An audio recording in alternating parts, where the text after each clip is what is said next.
Hello everyone. Welcome back to a Hotel Shaloom. Hey everyone, how you doing? Oh boy, this is part 2 of the whole Dark Souls 2 demo here.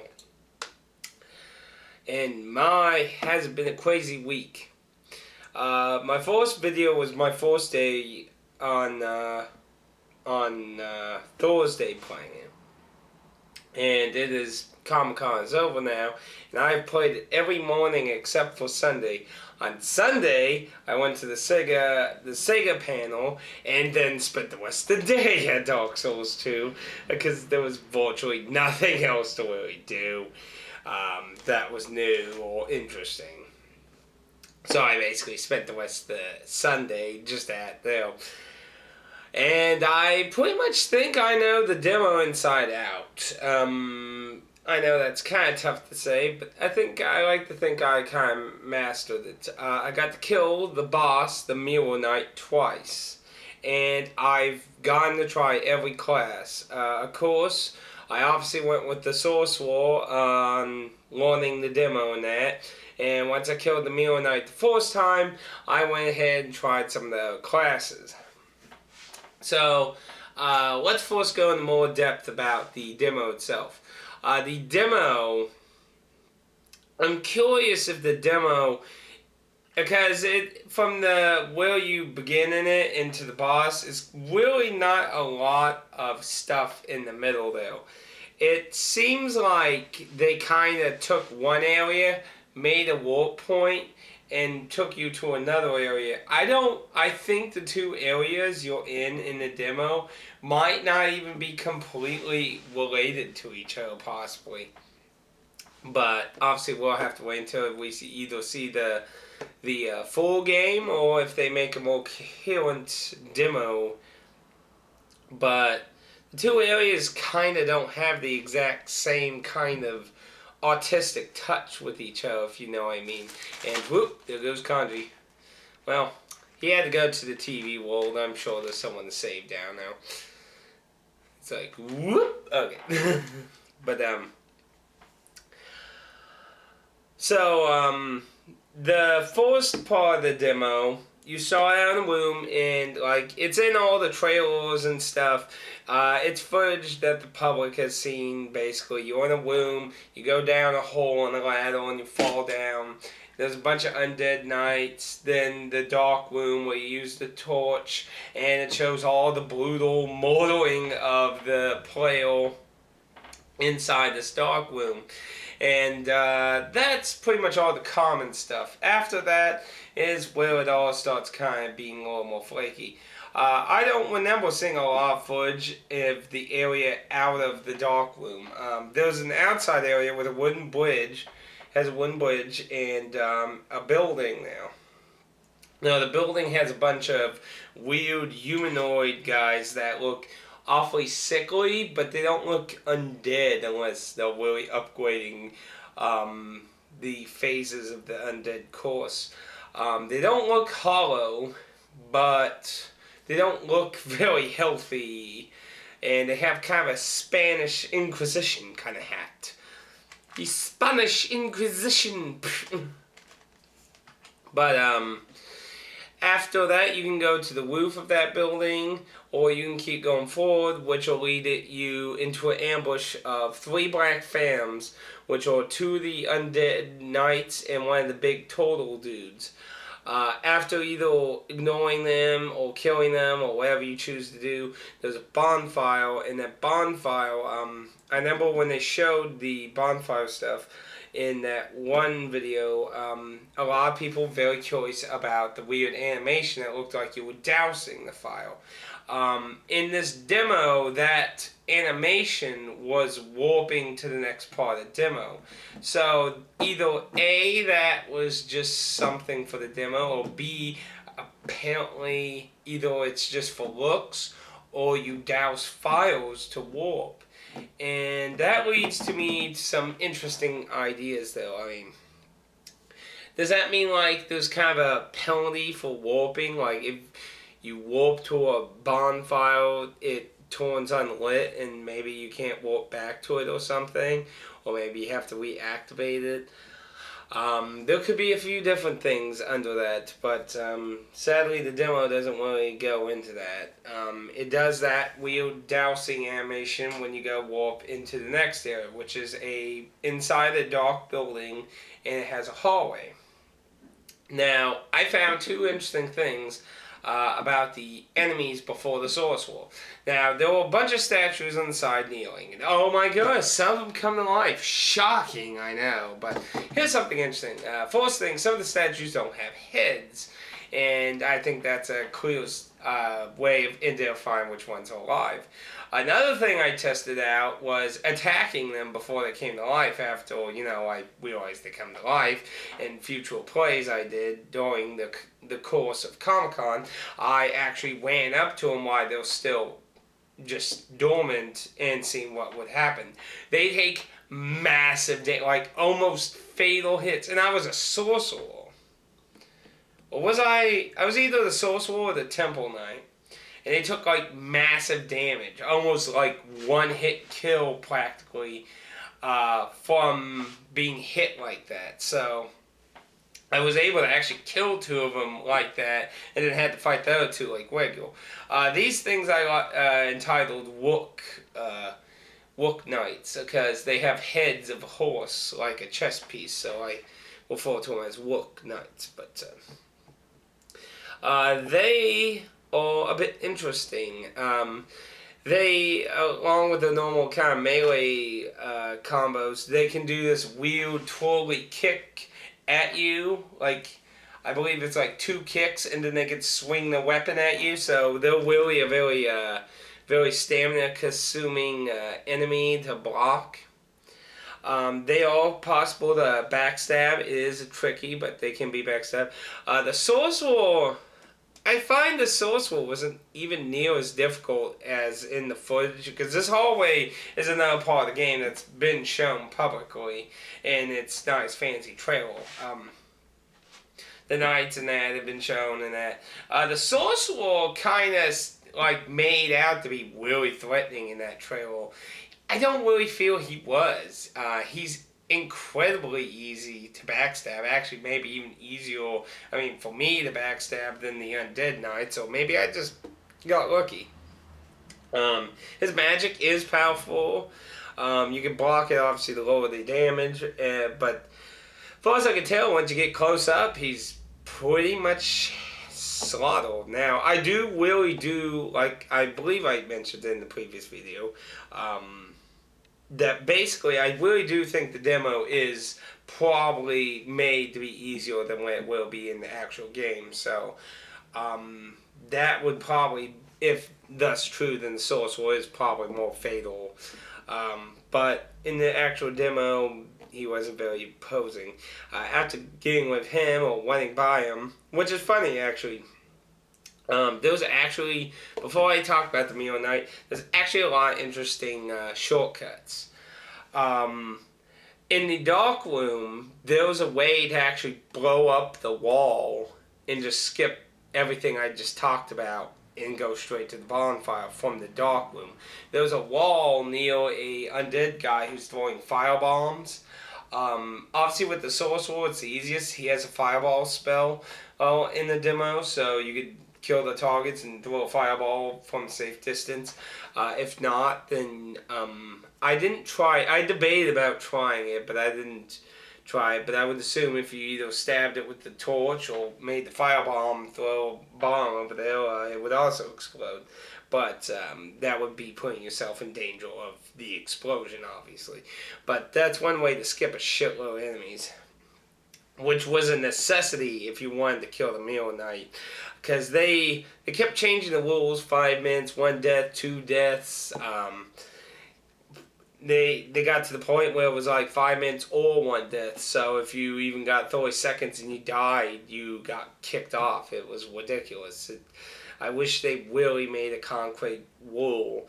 Luckily, some people were incredibly nice when people got to the Mio Knight. Some people were like, oh, I'm fish and stuff. So, unlike when I first initially got to play it, people were basically trying to encourage them to let if somebody got to the middle of the night to let them do it. So in most case scenarios, they were nice about that. Sadly, that wasn't my case on Friday. I got booted off during the boss fight twice on Friday, and that sucked. Which began my testing of figuring out or learning from other people of how to get through shit. And I did actually find out how to jump too.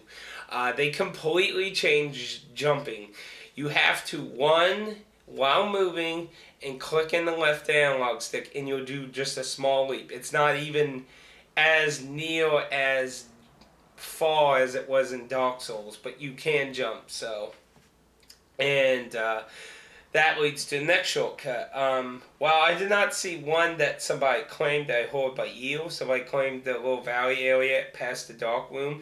If you go on the part that's so close, you can jump that. I have not seen anyone do it, and I haven't tried it. However, I did see jump off the rooftop of the building over to the bonfire, skipping the Black Phantom part of that demo. And you can also just run past the Black Phantoms, oddly enough. They're not too far from the bonfire, so it's actually kind of funny. You can really just run past them, activate the bonfire, and warp. And in the long hallway, you can actually run past all of them. In most cases, you're going to have to take a hit from the Sorcerer's Force spell casting. So if you were doing the rush tactic, getting to the boss, and hopefully they give you enough time to fight the boss or that, or take mercy upon you, you basically had the one for it. So I basically spent Thursday and Friday learning the stage layout and the enemies and that, and on Saturday and Sunday, I basically used the speed tactics to get to the boss, so I could actually kill the boss and shit. The Mule Knight. I really do wonder if the game or the demo was made easier or not, because the Mule Knight has his ups and downs. If it wasn't for one of his moves in particular and the people he summons, he's actually kind of a lame boss, to be honest. Because without his summons, he's incredibly basic, really. Like, he's kind of like a really slowed down Abyss Walker fight. He has a lot of leaping, slash attacks and shit, but he's definitely nowhere as quick as the Abyss Walker. His summons are what obviously make it a lot more harder. Interestingly, he can summon 2 people into the fight. And Neville, keep in mind that when they announced and talked about the Mule Knight, these are supposed to be players that get summoned in the final product. Of course, in the demo, they were just AI-controlled units. And one was a spearman, one was a very heavy swordsman. The heavy swordsman had a Tower Knight, and I can't win like a Tower a Tower Knight shield. And the spearman, I think he had something kind of similar, but I don't think it was exactly a Tower Knight shield, but it was a pretty big shield, I believe, too.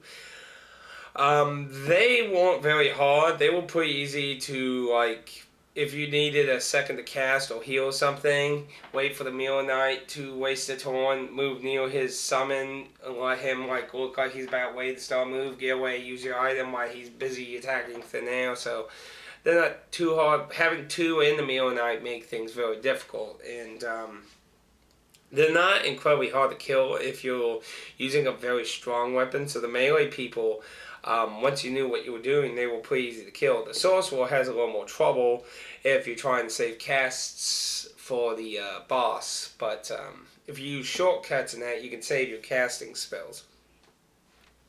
Now, the thing that makes the Mule Knight himself threatening as an individual is his lightning abilities. Oddly, when you go into his boss room, it's raining and storming outside. He will do 3 attacks. One, all of them embody his weapon with lightning, but what happens after that is what's different. He'll either just slash sideways, which is easy. He'll hit the ground, and it'll make multiple LNG balls of lightning basically spread out in a pattern, and you have to either just go far back or to the sides, or hopefully if there's enough room in between them, they split it far enough you can go in between. Now the one that's dangerous is when it only does one lightning ball. This has immense tracking. I have not dodged it. I did see someone else dodge it, but it looked like he was really close, and when he began, he basically like rolled behind him. So basically, if you're in front of him anywhere, it looks like it just goes to you. It's really probably, you're incredibly lucky, I'd say, if you somehow dodged it while being in front of him. Because I see it like go crooked and all kinds of weird shit. So it seems to really home in on you like really fast and that. And it's really painful. That I say is a very dangerous move of the Mule Knight, and with his summons on top of that at the same time can be a unlucky stroke of luck. But aside from that, the Mule Knight isn't really that threatening, and well, like mini bosses, once you learn his patterns and tricks, he's not really that much. I mean, there are bosses that still retain some form of annoyance and difficulty, but I don't think the Mule Knight's going to be one that's going to retain a lot. I think he's going to be more of one of those one-through bosses really fast. But he's still interesting. What is really interesting is the fact of his shield. Not that he summons people. As spellcasters, either the Temple Knight or the Sorcerer, if any spell comes into contact with his shield, it is reflected. Not like disabled, vanishes. It literally bounces off. And that makes me kind of wonder if it hit you, or like one person almost hit one of his summons. So I'm curious if that touched anyone, if that would still hurt someone, or if that can even hurt you because it's being bounced off. But it literally just... So you have to be careful if you're using a casting on him as either the Temple Knight or the Sorcerer in the demo. So that looks like something any type of magic user is going to have to be careful of. So I think that really covers the basics of what I want to talk about, the stage and enemies there. Well, actually, one more thing. I didn't really talk about the troll people much. Doing the melee classes allowed me to really mess with them a lot more. If you get behind them, I'm assuming this is for people wanting to see if you can backstab them, but as far as I can tell, you can't. If you actually end up anywhere in the vicinity of behind them, they will actually just fall backwards and slam you into the ground. They have very interesting tracking. I've seen them where, like, he was getting ready to throw forward, so I rolled around, and he's just like... So they have very good tracking. So it's something you're gonna want to be careful of. And obviously they're very dangerous. Now, yeah, I think that pretty much covers what I want to talk about with the stage and that. Now, what I do want to talk about a little more is the life gems. When the life gems were first announced, they caused a little controversial a store in the internet on whether they were good or not. And I think they're good, to be honest. I think they're going to avoid the conflictive issue of like the monk fight and high level PvP and Demon Souls, where people just are packing max heal items or items that can heal them all the way in one consumption and just keep doing it whenever they get hit and shit. I mean, I remember back in Demon Souls, like with my original character when I was like in hundreds and shit, monk fights would last like 30 to 40 minutes. It was ridiculous, really. I mean, it's really kind of a ridiculous time period in a one-on-one thing. Having like a party of RPG characters against some mega boss or something is one thing, but a one-on-one thing shouldn't take that freaking long under normal circumstances. And the life gems can save you, but it's a huge risk, and it's really a much rarer occurrence as opposed with grass. Because with grass, all you have to do is actually eat it. So, I mean, you could take a hit while still eating it, just like drinking an Eska. If you're like so little, it would be worth the risk to get most of it and lose a margin of it. A life gym is not going to save your ass that easy like that. I mean, it can very, very luckily, but it's a slow regeneration. It's a little faster than I thought it would be, but after using it a lot, like during a boss fight or really crucial moments trying to save Eskas, I really like to say that I think it will be really hard to save your ass. As long as a target is really staying on you, it's going to be really hard for you to pop life gems that easily. Eskas will be more encouraged, obviously, for survival when you'll go through those, and then you'll have to either use life gems or just go with it. Obviously, assuming life gems are easy to acquire, I think they'll work out. And I think life gems are good for casuals, to be honest. I think it will help people that have a really hard time in the franchise, because I really think it's really like how the developer described. It's something to use in between, not really during. So you can save your Eskas for actual combat, and I think that's really good actually, because there's always a limit on Eskas. So, for PvP and that, while life gems can still be used and could save your life, it's not going to be that easy. And while until we see the final product in that, it's still yet to see, because you got to remember, this is a demo. It's still a work in progress. There's still things that could change or be tweaked. I mean, the Mirror Knight summons might stay as NPCs if they feel that they're having trouble doing what they want. But, that's stuff to be seen. But in the end, I think it might work out.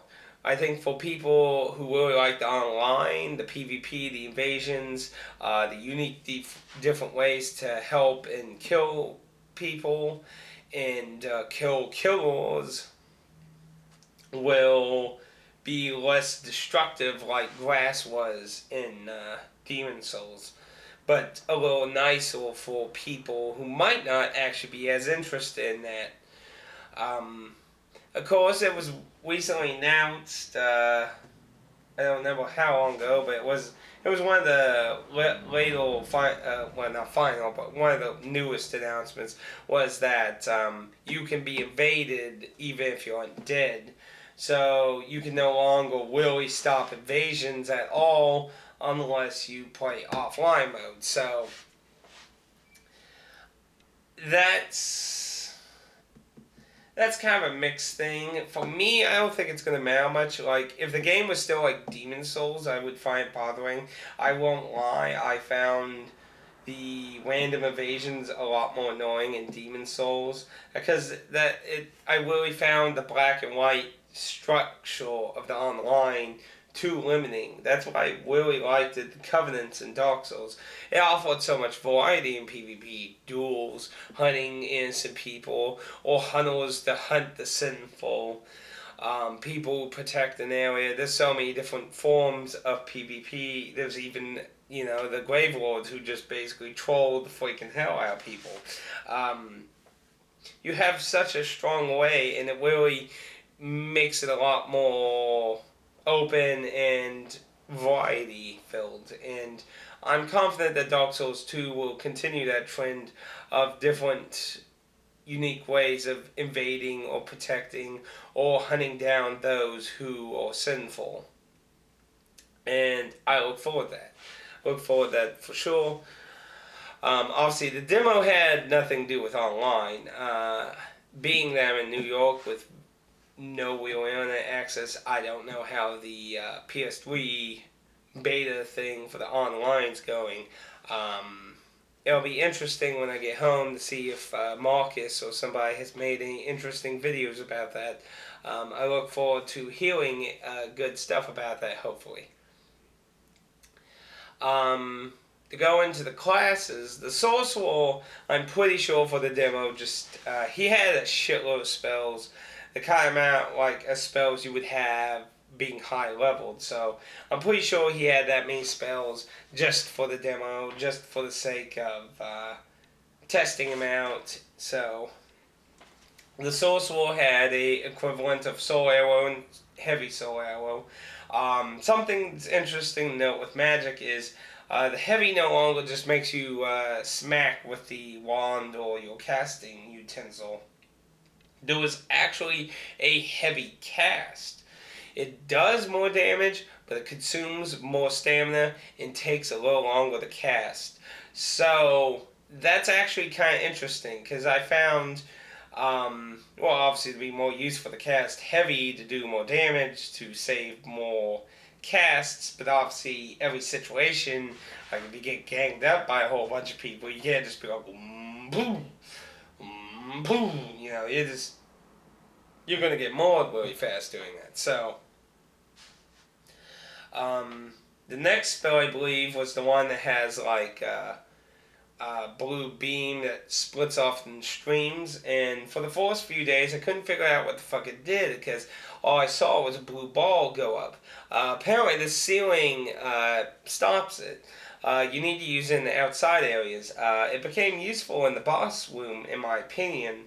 What it does is it makes a blue ball go up so high, and it shoots a bunch of little beams down just in that section. So if you got clutter of enemies, like the final boss can do if he gets too many summons, you can use that to kind of just deal damage to everything there, and multiple beams can add up more and more damage. He had two fire spells. One was like this Inferno spell he cast sideways, and then a fireball straight ahead. Those were pretty good against the boss too. But the sideway fire spell is really slow casting. The odds are you will be hit if you don't think of the timing very well. It kind of seems to stay in the air a little bit, so if you're really clever, you can like cast it as he's coming around and then dodge and run into it. It seems. Let's see. I'm trying to remember what else he had. I'm sure I'm missing something else. I'm really sure. Oh yes. He has like a magic sword. It's not like where you cast it on your weapon. He like extends a magical blade out of the staff and goes slashing. That is really powerful. You get 3 castings of it, I believe. That is, again, very useful for groups. Hits everything in front of you, basically. That's a nice spell for groups. I found that very useful on the final boss of the demo, too. You also have what either was a buff or heal spell. I never used it as the Sorcerer. I think I used it as the Temple Knight, but I can't remember if it was a heal or a buff. Because I know the Temple Knight... I think it was a heal. Interestingly, the shield the Sorcerer has, it's a talisman also. So it was said by the creators that they were going to make shields that could do castings, and like just said, the Sorcerer is a talisman. So it's a very interesting thing to do there. While I never used it as the Sorcerer, I did see people use it as the Sorcerer. The Sorcerer just had a standard sword, and he had kind of laggy equipment, so he wasn't the best melee fighter, obviously. So going on to the Warrior had a sword, a big sword. He has a really good shield, and he has a lot more weight because he's wearing much heavier armor. He's what I tested the Turtles AI with a lot more. I found it a little interesting with the heavy weapon when you two-hand it. It seems like, you know how like you're in a position where you're just spamming your weapons button to keep slashing. It seems like when you two-hand the heavy sword, it's like, I don't know if it's just kind of buggy Like, obviously, again, remember it's a demo, so maybe they're still fixing things. But it seemed like he lost control for each slash. Like, he starts out swinging it downward and then goes up. And I've seen people, while locked on, just completely end up in the complete opposite direction. So I'm curious whether they're making it where there's somehow some element or stat or something maybe affecting your control of the heavy weapons or something maybe. Like I said, it also just could be that it still has a few issues. I did not notice that with the normal sized weaponry. Just the really large sword seemed to have that problem. He has a bow, and I only tried it once, and I can tell you now, bows are completely different in Dark Souls 2. And I didn't really get to use it a lot, like I just said. So I can tell you, going into first person is complete. It literally goes into first person. It doesn't go in that kind of weird third person kind of look like where you're playing Gears of War or something. It literally goes in the first person, and you can move around shooting arrows. So that is a bit interesting. I'm sure that will make a lot of crossbow killers a lot more interesting. However, we don't know if crossbows are if they're gonna work the same, because it was a bow, not a crossbow, and nobody has a crossbow, so that is yet to be seen. The Temple Knight. Temple Knight had a halberd, an axe, a small mace-looking thing, which I'm assuming is his talisman since it casts his spells. But again, we can't look at the menu or anything in this demo, so we're just assuming it's faith magic.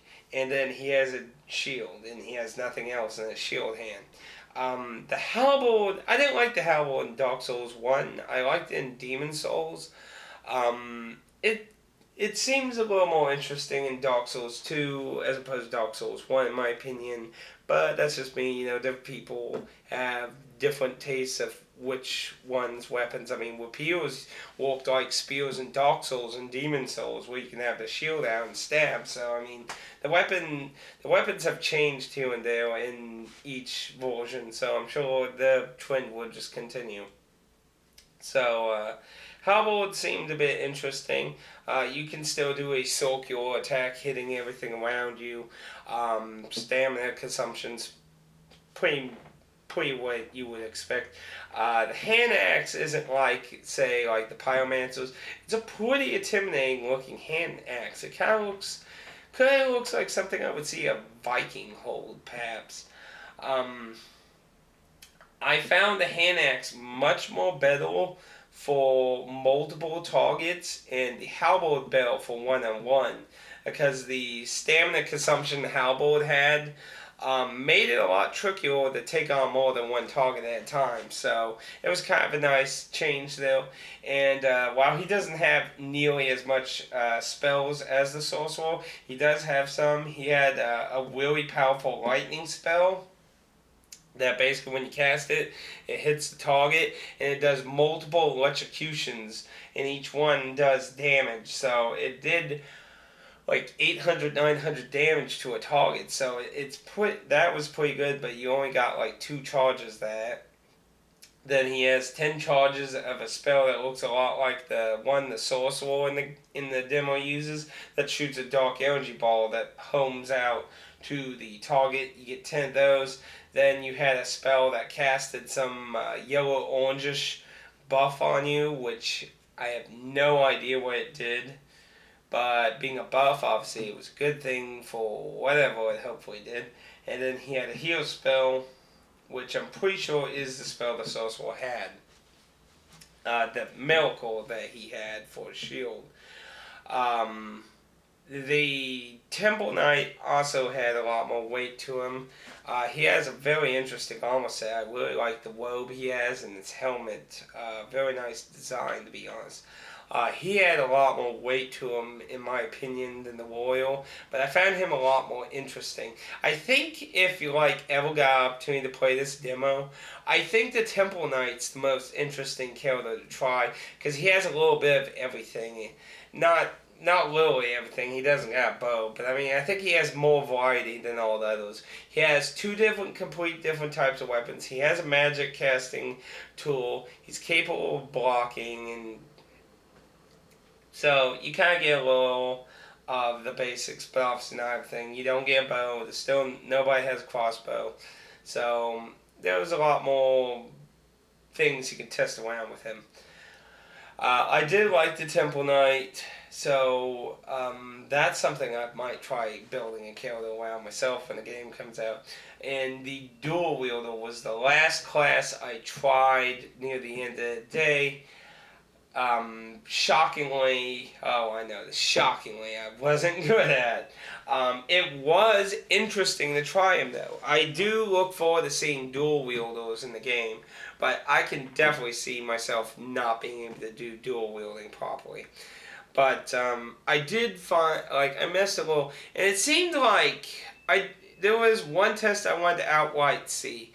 I did try with the dual wielder, and then on no target it went, And it seemed like you were penalized for going with the same weapon, and you get bonus for swapping. So it seems like you're encouraged to keep flipping which weapon you're using, and it added more damage. Now, I could be completely wrong about that, but that's what it seemed like to me. So, that definitely makes it something you're going to have to do. You can't just be for looks. Look, I have a sword in my hand, but I'm not using it. It's like you're punished for it. So, he has a target shield, which obviously would be for parrying, and a lot of people did not parry. Parrying is very different. People had already commented prior to me even coming up here that it had kind of a delay, like you didn't instantly go, there was like kind of a delay in doing it and such. So, and then the counter attack with the riposte also seems, the few people I got to talk to that have done it, they said when they immediately tried to do it, it wouldn't work. Like they had to wait a little bit before they actually activate the riposte. So it looks like it will be harder to parry. And then of course there was the difference with the back attack. When you do a backstab, you are not invincible now. You can be hurt while back attacking. So you can't just go to a giant group of mobs and back attack with invincibility while you're doing it. You leave yourself completely open to be hit, mashed, and slashed. I don't think you can be back attacked while you're doing a back attack, but you can be hurt. So if you're going up against players, the other players can just go whack, whack, whack, whack while you're doing the whole thing. So that I think is a very good idea because a lot of people abuse back attacking that way. So now there's kind of like a trade-off. Like a back attack still does shitloads of damage, but at the same time, you're leaving yourself completely open to attacks from other players or things. So there was a risk-reward thing there based on your situation. And with it being server-based, hopefully you won't be able to do all the fancy, weird backstabs you can do in Dark Souls. Hopefully they'll be a lot harder to do, where you have to fairly actually be in the right position, like in Demon Souls, or possibly even better. Aside from that, I don't think I have too much else to really talk about. I really enjoyed the demo. It was really nice to meet a lot of people there. I hope if some of the people actually happen to run across this video, it was great to talk to a lot of people there. It's really fantastic of the community the Souls games has. Definitely some of the more mature gamers out there. Not to say there's always immature people in every fan base. So not to say we're like some perfect people or something. But it was nice to see there was some good, straight out, nice people. There was even a father and a son there, and his son was actually getting to play it. What's funny is he got through half the demo on his second try. I'd like to see DSP do that. Also funny. A lot of people know him. Anyway, getting away from that negative person, I really enjoyed it. I was really hyped, and I want Dark Souls 2, but we have to wait until March, and hopefully there won't be any delays or pushbacks or anything. Well, I definitely want a more complete game than Dark Souls ended up, because that's one of the things I always find hard about saying Dark Souls is better than Demon Souls, even though Demon Souls also had some removed content. It just feels like Dark Souls was a much more hollow product. Still a good product, but it felt like there were a lot of holes and ideas that just didn't get out there because I would assume Bandai Namco wanted it pushed out as fast and as soon as possible. So hopefully that won't be as big of an issue with Dark Souls 2. Pardon me. Overall, though, I really enjoyed it. I think it was maybe a tad bit easier. The Wook Knights, in my opinion, were probably the hardest thing in the demo, personally. And that's probably just because they have a move set that really consumes a lot of your stamina. Dodging, I know there was like a lot of talk about whether rolling had invincibility flames or not anymore. Personally, I never was incredibly great at abusing the invincibility flames. So admittedly, it's a little tricky for me to tell, but I kind of think it might be true that there might not actually be invincibility flames. So I think that's going to definitely be more difficult for people too.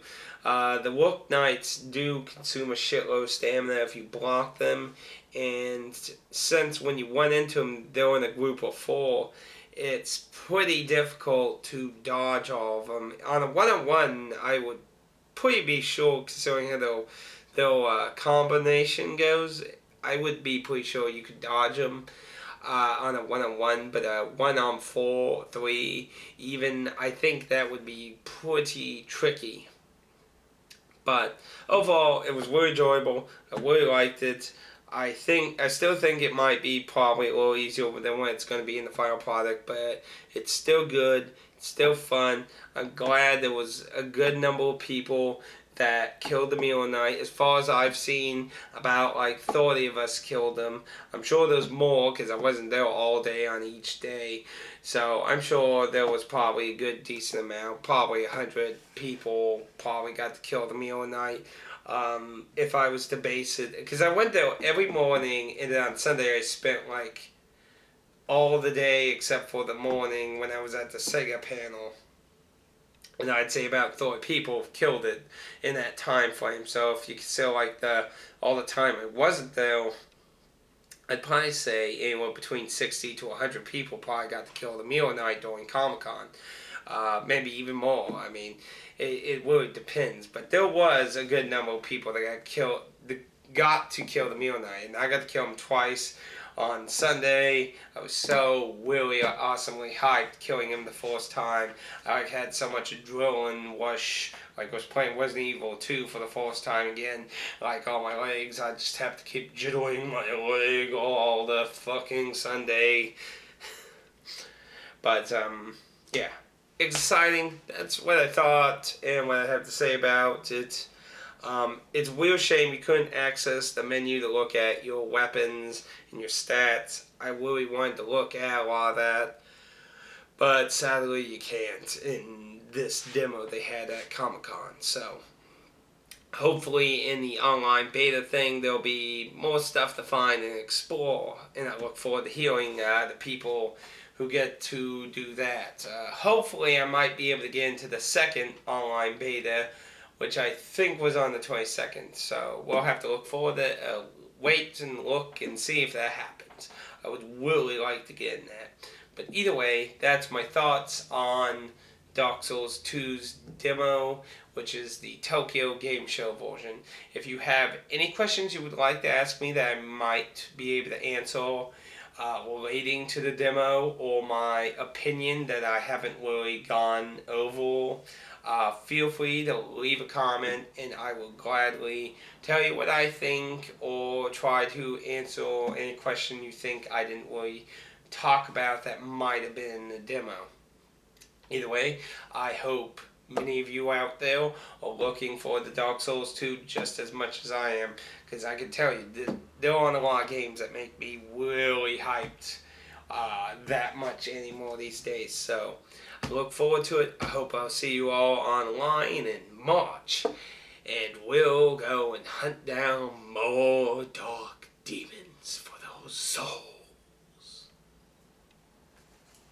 So says Conjuring. Anyway, till next time, I'm Atticus, and hopefully I'll make it to Missouri at some time instead of being stranded in this motel. So, see you all later.